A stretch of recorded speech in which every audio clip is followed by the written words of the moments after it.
अरे पगली भैया बोल दे। हाँ ठीक कहता रे, रुक। हे गुंजन भैया, टिफिन भइल बा, खा लो। अरे तेरा बहिन के भैया कहू जन रे पगली दिलवा टूट जाई रे।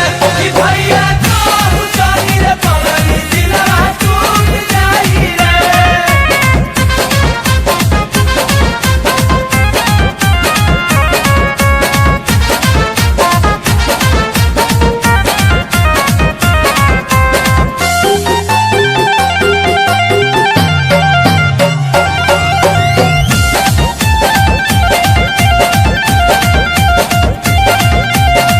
नइखे परमिशन प्यार करे के कुमार में, सुख सादा राजा हमके दीह ससुराल में। लूटा लो फरल फुआ कहा सब मंजूर बाटे हो, बाकी प्यार में दिल तहरा मजबूर बाटे हो। केहू से न लड़ब हम हो, केहू से न लड़ब हम हो, प्यार के लहराई रे।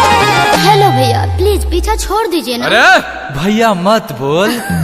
भैया कहू जनरा पगली दिलवा टूट जाई रे। भैया कहू जन रे पगली दिलवा टूट जाई रे।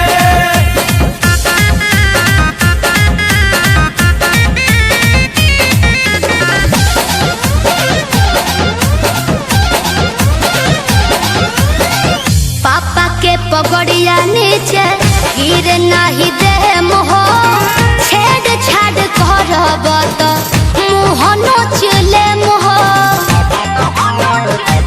आज काल नाता परसों कहीं जाइबे करबू हो, केहू के अपना पोखरवा में नहबैबे करबू हो। गुंजन